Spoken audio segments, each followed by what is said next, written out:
adaptaré en ese entonces. Es un tema del que les digo que le tengo mucho cariño porque es un tema que puedo dominar gracias a el trabajo que han hecho muchos psicólogos, antropólogos aquí en México. Principalmente, parte de lo que traigo aquí es un trabajo que ha hecho el psicólogo Natanael Rivera.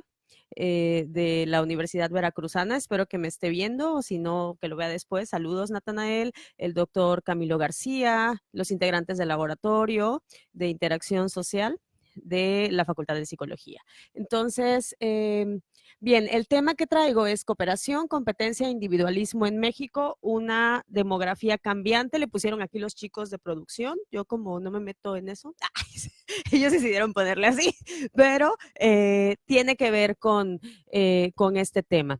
¿De qué voy a partir? Parto del hecho que México ha sido considerado normalmente por antropólogos, por muchos antropólogos a lo largo de la historia, como por ejemplo esta famosa Margaret Mead, Redfield, Oscar Luis y Romney and Robney, son clásicos de la antropología desde los años 20 que encontraron en México un país con una característica muy distintiva y muy distintiva con relación al resto de las poblaciones de otros países. ¿Y cuál era esta principal característica? Que las personas en México se mostraban altamente cooperadoras, altamente colectivistas en cuanto a sus formas de desarrollar sus procesos de socialización. Por ejemplo, en las casas veían que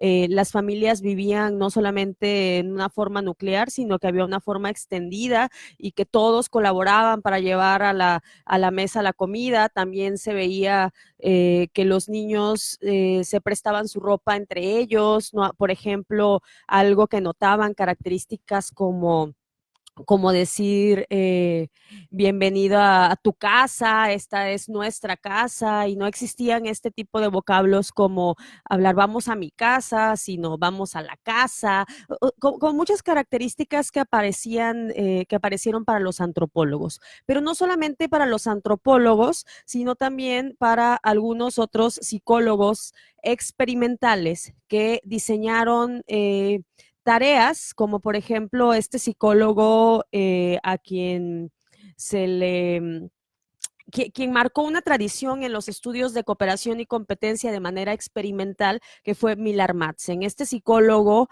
que estuvo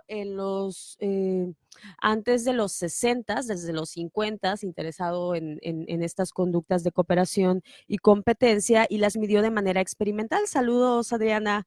Gracias por acompañarnos. Mariana, Patti, Abraham, muchas gracias por estar aquí con nosotros. Entonces, esta imagen que probablemente ustedes vean es un juego que se le llama Madsen Marble Pool, por el nombre de Millar Madsen, en el que él diseñó cómo medir experimentalmente la conducta de cooperación o bien la de competencia. Es un tablero en el que se pueden colocar dos niños en cada uno de los extremos. Está unido por un par de imanes. Eso que ven en el centro son como imancitos que se pueden separar, y adentro se les puede depositar una canica, se le podía depositar una canica en ese momento. Entonces, cada uno de los niños se les daba la instrucción de que si llevaban la cuerda hacia un lado, el juego empezaba con el imán unido, con los dos lados unidos. Obviamente, si se jalan las dos partes de la cuerda, se separaba y la canica salía rodando o se caía. Entonces se les decía, si llevas esto cerrado aquí en la canica hacia este lado, tú ganas. Si la llevas hacia este otro lado, tú ganas, se le decía a cada uno de ellos. Entonces, con lo que se podía mostrar en esta tarea es que a partir de los objetivos, más bien de la unión de esfuerzos entre los dos miembros de esa diada, se lograba ganar para los dos. Es decir, había que hacer un poquito de ceder, había que ceder un poco para que ganara uno de los miembros. De otra manera, la competencia lo que hacía es que ninguno de los dos ganara. ¿no? Entonces aquí estamos viendo una medición experimental de la cooperación. ¿Y cómo la medían? Pues cada que se veía que los dos cooperaban para que se ganara la canica, ya fuera para un lado y fuera para el otro, estábamos hablando de una conducta de cooperación. Entonces, esta es una forma que los psicólogos ideamos para generar situaciones experimentales que nos van a permitir entender aspectos de la realidad externa a la realidad que el laboratorio recreamos, ¿no? Entonces, este es un experimento en psicología social, psicología experimental. Aquí yo le puse, esta es la réplica del Madsen Marble Pool que se recrea en el año 2010 en el Laboratorio de Interacción Social del que yo formé parte durante mi formación universitaria y sigo siendo colaboradora. Saludos a Liz de la UB. Y que diseñaron, bueno, rediseñaron a partir de los dibujos que estaban en los artículos pasados de Madsen, de Miller Madsen, Natanael Rivera, Víctor Gaona, Esteban Medina, Esteban Jaimes, Natalia López, Diana Gómez, todos ellos eran parte del laboratorio. Saludos a todos ellos. Entonces, ¿cómo es que examinaron esto? Yo ya les decía que los antropólogos habían observado que los mexicanos, niños, adultos, eran muy cooperadores. Madsen viene a México también a hacer sus mediciones después de esas observaciones antropológicas que se hacen. Dicen, vamos a ver si esto también se demuestra como un comportamiento que pueda ser medible a partir de esa técnica que yo les enseñé. Entonces partimos del hecho que la cooperación, ya les decía, es la conducta que se encamina al logro de objetivos comunes a través de la coordinación de acciones. ¿Sí? Necesitamos coordinar acciones para poder lograr algo. Sí, generalmente. Entonces, en 1967, este psicólogo encontró que todos los niños rurales en diferentes países, no solamente en México, cooperaron más que los urbanos. Y bueno, ¿a qué se le atribuye esto? Se le atribuye a algo a lo que le llamamos socialización o la forma en la que se le educa a los niños, a la forma en la que te crían, el proceso de crianza en el que se te enfatiza que tienes que cooperar, como estas cosas que yo les decía que se observaban en las familias grandes mexicanas, en la que pues desde pequeños las mamás, por ejemplo, a mí me pasó cuando era niña, ¿no? Como ejemplo. Yo era la segunda hermana, ya había tenido una hermana mayor, toda la ropa que ocupó mi hermana mayor estaba guardada hasta el momento en el que yo la iba a ocupar. Entonces yo ya sabía que yo heredaba la ropa y mi hermana, si había una ropa que le gustaba y no quería prestarme, no era admisible para mi hermana poder decir no porque se va a poner mi blusa. Yo me podía poner la blusa de mi hermana porque era la blusa de las dos. ¿Sí? Entonces, son formas de socialización. Ay, Karina, ¿verdad que me dabas tu ropa? Ahí está mi hermana viéndome. Entonces, nos heredábamos la ropa. Entonces, era parte del proceso de socialización normal y muchos de ustedes probablemente puedan ver eso, ¿no? Que los juguetes también, pues, duraban toda la vida y eran juguetes que se heredaban de un hermano hacia otro. Entonces, esto se encuentra en 1967 en entonces vemos que en los urbanos al parecer había un énfasis más hacia la competencia en lugar de la cooperación, es lo que encontró Madsen en 1967. Pero aún así en los espacios, en los distintos espacios de México, pues la conducta de cooperación era muchísimo más alta aún en comparación con otros espacios rurales que había examinado, que había investigado.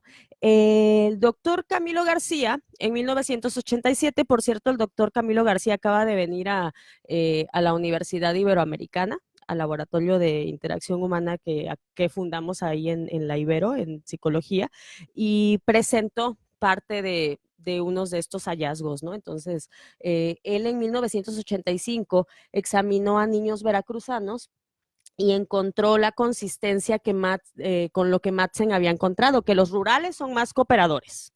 ¿Sí? Entonces decimos hasta ahorita todo está normal, es la cultura mexicana, todo el mundo como que dice, sí, los mexicanos somos bien cooperadores y es algo como que hasta enaltecemos cuando vamos a otro lado.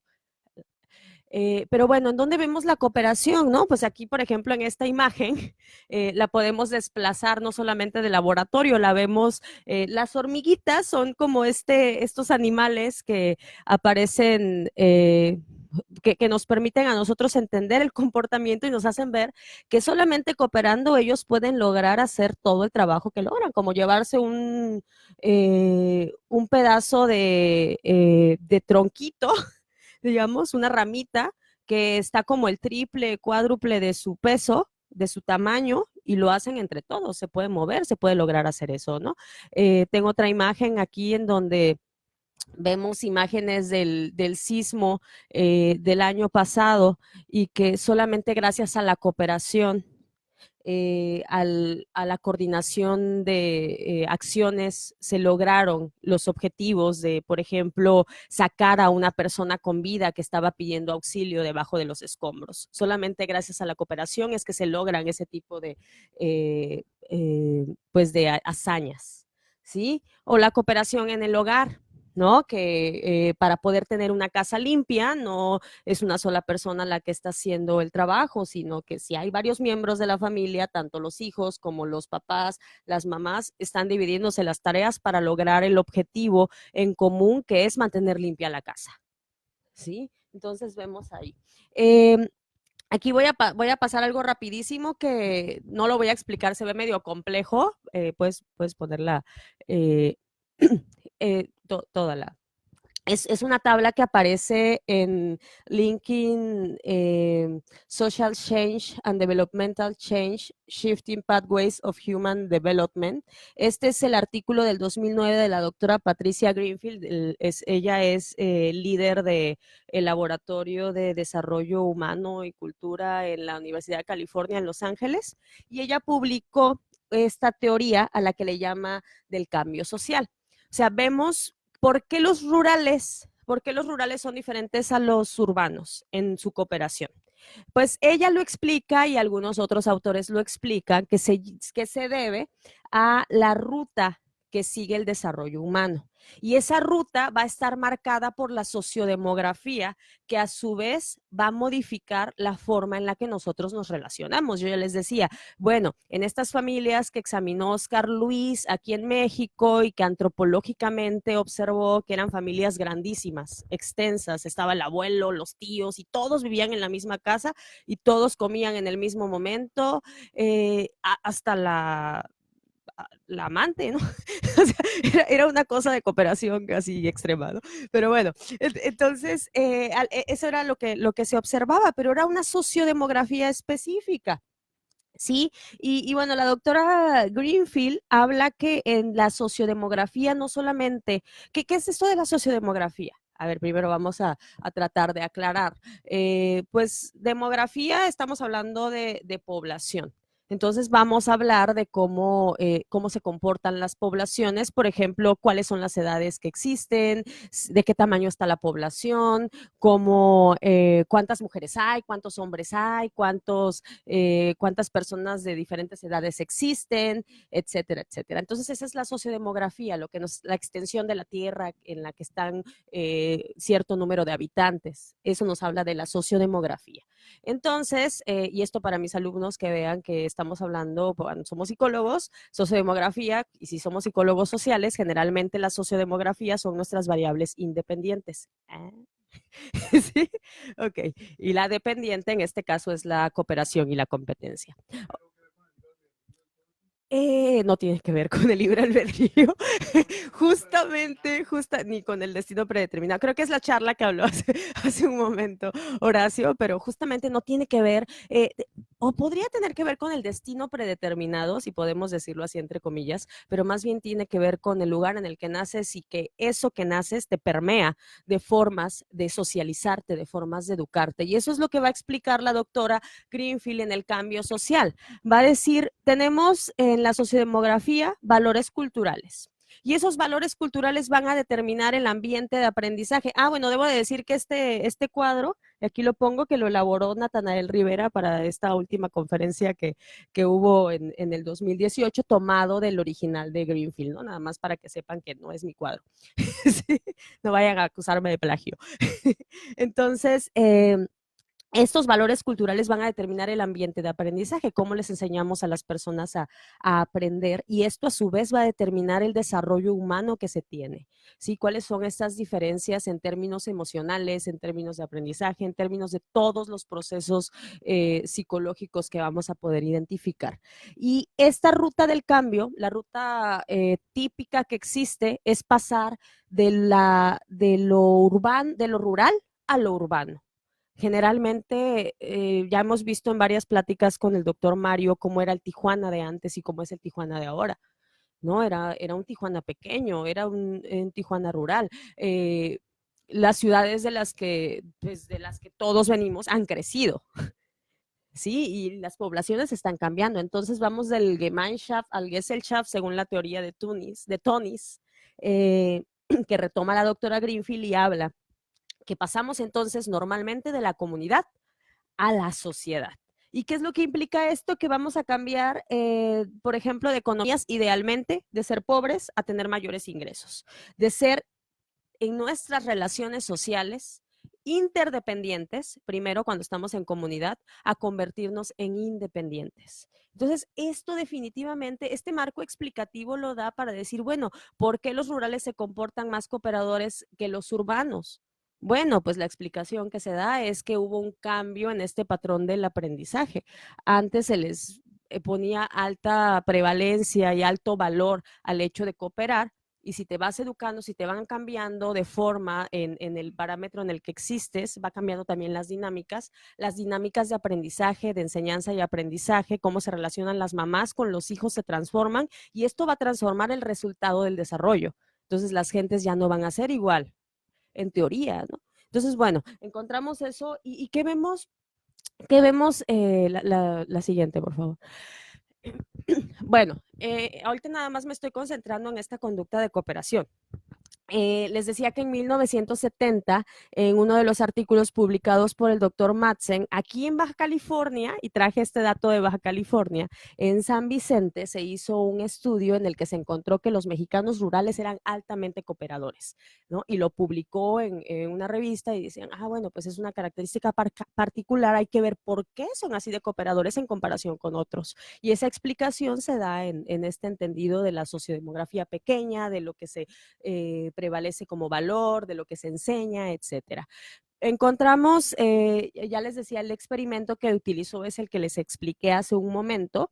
Fueron 40 niños, los dividieron en dos grupos, fue en San Vicente. Este estudio se replica. Esto de replica, y aquí les estoy añadiendo una palabra para que cuando hablamos de una replicación de un estudio, estamos hablando de una repetición exacta en términos de metodología para poder ver si los mismos resultados siguen aplicando o cómo han cambiado después del tiempo. Porque si la sociodemografía ya se transformó, es muy probable que la teoría tenga que cambiar. La teoría va a ser la misma, pero los resultados vamos a tenerlos, esperaríamos tenerlos diferentes probablemente por el cambio de la sociedad. La sociedad es la demografía, o sea, cambia la sociodemografía, y cuando cambia la sociodemografía cambian las formas de relacionarse, cambian las sociedades, cambian las relaciones. ¿Sí? Entonces, utilizó el mismo instrumento, el mismo número de participantes, obviamente no eran los mismos niños, y aquí está, y eran de 7 a 8, ahorita ya estos, pues no, a lo mejor ya eran sus abuelitos, ¿no? 7 a 8, 10 y 11 años, mujeres y hombres. En el mismo lugar se hace este estudio en el 2010. Entonces, ¿qué piensan ustedes? Esto fue publicado en el artículo en el International Journal of Psychology como The Decline of Cooperation, The Rise of Competition, Developmental Effects of Long-Term Social Change in Mexico. Esto fue por Camilo García, Natanael Rivera y Patricia Greenfield. Publicaron este artículo por si quieren consultarlo ahí para que recuerden este texto, y se publican los resultados de esta comparación entre los dos datos. Afortunadamente el doctor Camilo era alumno del doctor Madsen, entonces pudo tener acceso a los datos del doctor Madsen. ¿Sí? A ver. Entonces, esta es la figura que aparece, la gráfica que aparece en el estudio, y lo que vean lo dramático de la disminución de la cooperación. Las que ven más altas, obviamente, son aquellas de 1970. De 1970 al 2010 hay este decline, esta disminución de la conducta de cooperación. Y pues esto es crítico y esto a mí me pareció importante compartirlo con ustedes. ¿Por qué? Porque hay un cambio de sociodemografía. Cuando se hace un análisis que se presenta aquí mismo en este artículo de las características sociodemográficas, se encuentra que ha cambiado en el número de servicios, el número de escuelas que existen, el número de habitantes, el número de la migración. Hay migraciones, hay personas, ya el tipo de socialización no es la misma, ya las mamás también trabajan. Entonces, obviamente, eso responde, y obviamente también hay un acceso a los medios de comunicación, porque los medios de información, los medios de comunicación también educan, socializan. Entonces también tenemos que ver cómo los valores van a verse permeados por los medios de comunicación transformados y condicionan. También generan patrones modelo. Entonces, si de repente una madre que su mayor modelo era el modelo de su abuela, llega una conductora del programa hoy y se convierte en el modelo de educación, va a decir lo que mi abuela está obsoleto y lo que me está diciendo esta Andrea Legarreta o esta mujer que está en la televisión, ahora es lo que verdaderamente importa. Entonces cambian también los modelos pues los modelos de socialización correcta, ¿no? Entonces, ¿qué es lo que aumenta? También se encuentra en este estudio, aumenta la competencia y disminuye la cooperación. ¿Qué es esto de la competencia? Pues sería lo opuesto a la cooperación. En este momento, en el experimento de la tablita de Miller-Madsen, del Madsen-Marble Pool, pues es como jalar los dos al mismo tiempo sin tan siquiera tomar en consideración que podemos ganar si en un momento sé de uno o en un momento sé de otro. Esta tablita la podemos desplazar a nuestras relaciones cotidianas. ¿No? Si tenemos una relación de pareja y todo el tiempo uno de los dos quiere tener la razón y es así como que me vale gorro tu punto de vista, yo quiero tener la razón, pues vamos a acabar sobre todo el tiempo del chongo, ¿no? Entonces nunca vamos a llegar a un acuerdo y la relación va a fracasar, por eso los divorcios, por eso las separaciones de las familias, las peleas por la herencia, porque lo único que se quiere es obtener el beneficio de uno. Pero tómense en consideración, por ejemplo, esa típica imagen que acusan últimamente de las últimas generaciones de lo que pasa con los mexicanos. Es algo que ocurre mucho, ¿no? Incluso lo menciona, creo que Octavio Paz en El laberinto de la soledad, que habla sobre esta analogía, que es como si los cangrejos, en este caso, pues vamos a hacer que todos lleguen a abrir a salirse de la cubeta en la que están siendo atrapados. ¿No? ¿Y cómo hacer eso? Pues nos ponemos en filita y uno se pone encima de otro y cooperamos para lograr el fin. Pero no, la cosa es que si uno se sube y el otro lo jala, ¿qué es lo que se está generando ahí? Procesos de competencia y nunca se va a lograr nada, ni por uno, ni por el otro, ni por todos. Y ese es el problema con la competencia. ¿Sí? Por ejemplo, lo vemos en la competencia en las redes sociales. Hay una palabra altisonante ahí, lo siento, pero se me hizo ilustrativo porque es un meme en el que se está mostrando pues de que las personas suelen criticar a esos otros y suelen descalificar lo que están presentando esas otras personas y tratar de ser mejores que ellos, ¿no? Entonces es así, por ejemplo, veo gente que le da like a su propio estado, así como, pues a ti qué te importa, ¿no? Pues que le den like lo que quieran, pero ¿por qué buscar esta forma de competir o mostrar que yo tengo más likes que el otro que tiene más likes? ¿No? Como Horacio y yo siempre estamos peleando de, mira, yo tuve muchos views y tú también, ¿y cuántos likes tuviste? No, no es cierto. Nosotros aquí en Londres nos agarramos de las greñas. A ver quién tiene más greñas, también peleamos.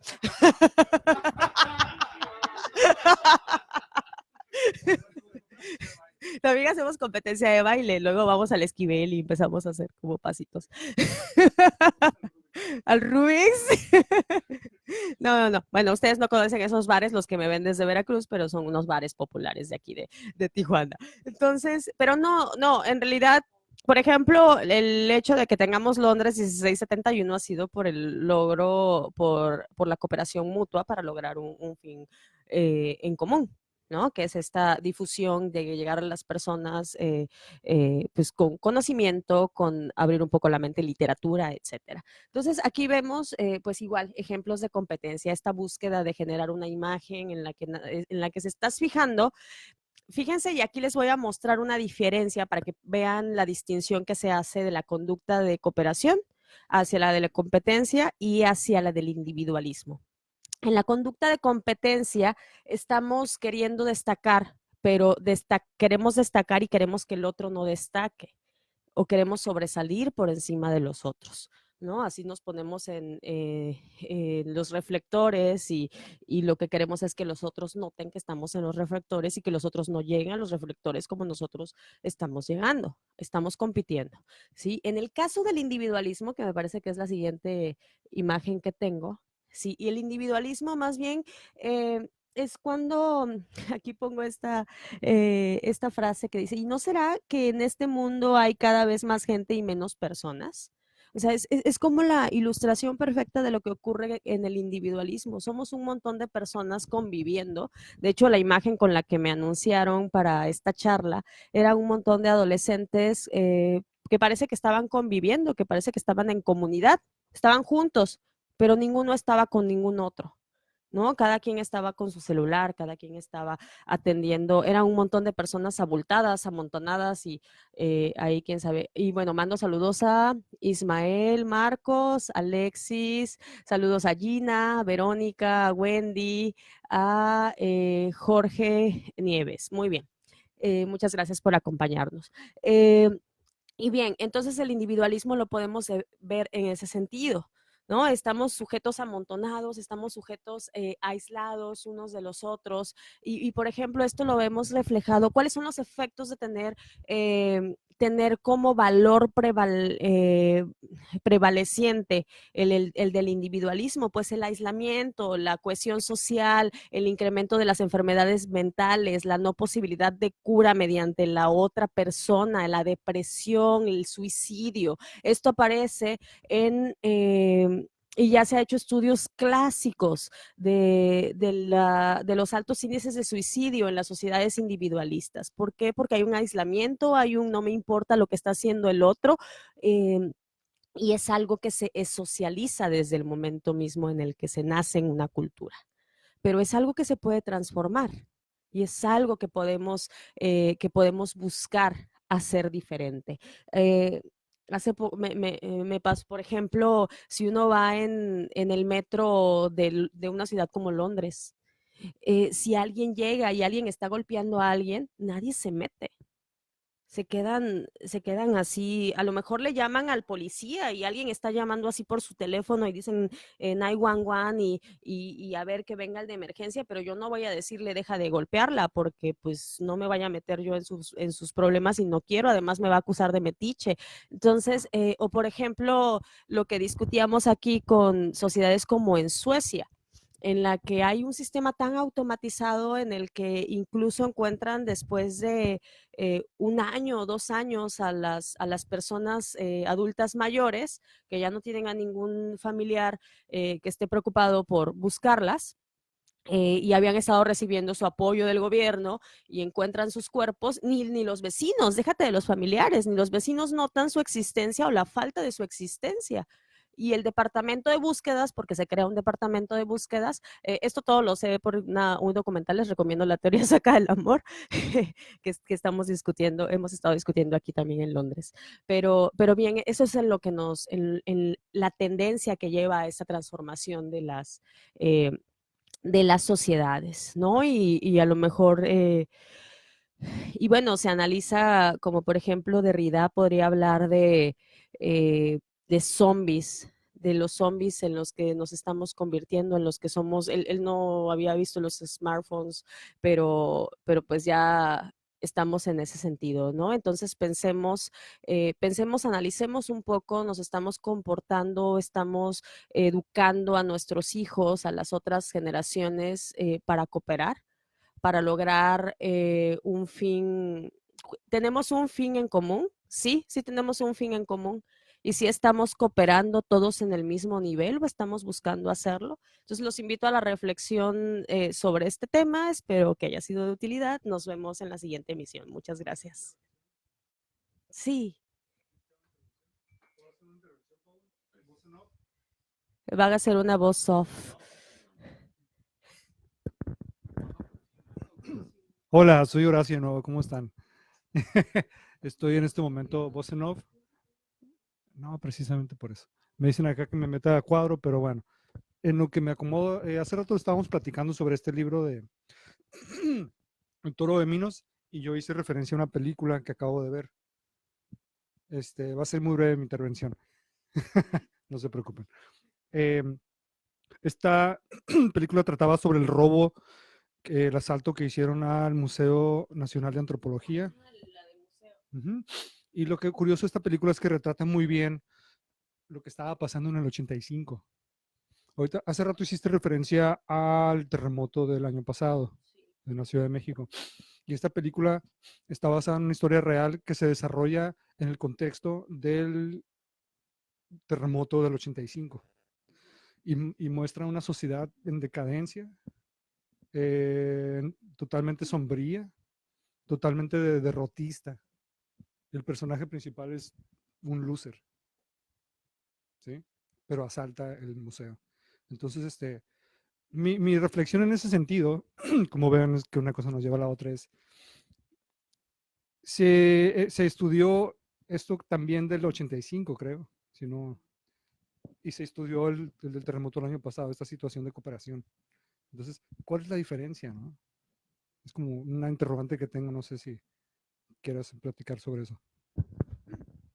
Pues no se ha estudiado en ese contexto y valdría la pena hacer otras mediciones en esos contextos, por ejemplo, de la Ciudad de México. Estas fueron comparaciones en San Vicente y parece ser coincidente. También se hicieron otros estudios que no se han publicado y hay algunos otros que también en algunas otras áreas del país muestran este declive de la cooperación. Pero la cosa es interesante, o sea, porque en esos momentos de desgracia, parecería ser que hay una cohesión, hay una cooperación que está haciendo que las personas quieran sacar la urgencia, ¿no? Pero ¿qué pasa cuando ya se acaba la moda de la desgracia? ¿No? Vuelve a la normalidad y cuando se requiere como que se coopere para hacer crecer el país o para trabajar para dentro de las familias, estar, ya es así como, y yo creo que es la tendencia hacia el individualismo, ¿no? Es esa la diferencia tal vez. O sea, en este momento en el que el loser, no he visto la película, pero me imagino un personaje loser al referirse con alguien como que está buscando hacer trampa y sacar el máximo beneficio haciendo lo mínimo que pueda, perjudicando a otros, robándole a lo mejor a los que más tienen o robándole a algunos para obtener lo que quiere, ¿no?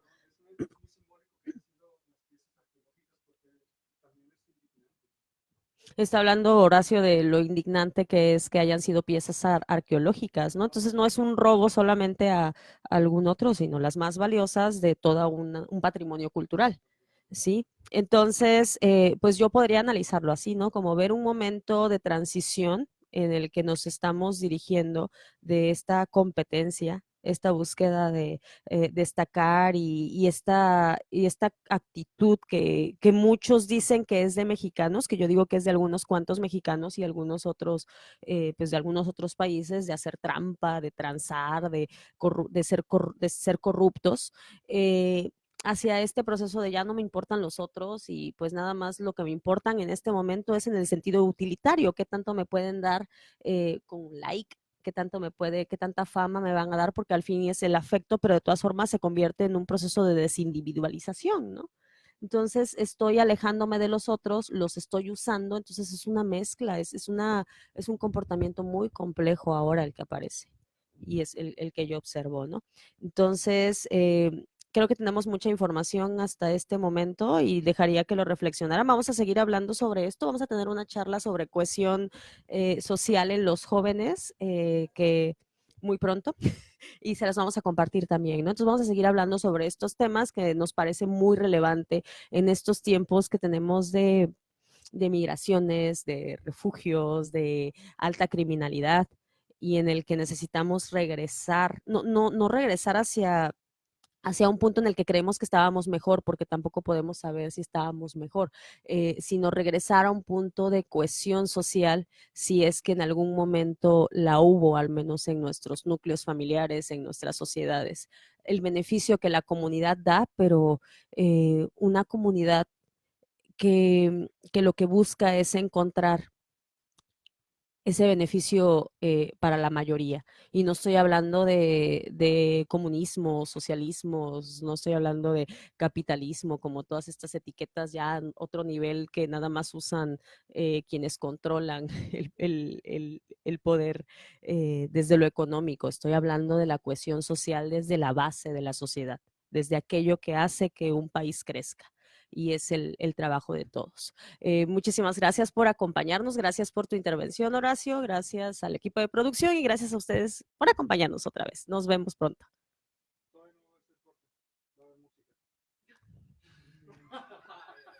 ¿No voy a bailar?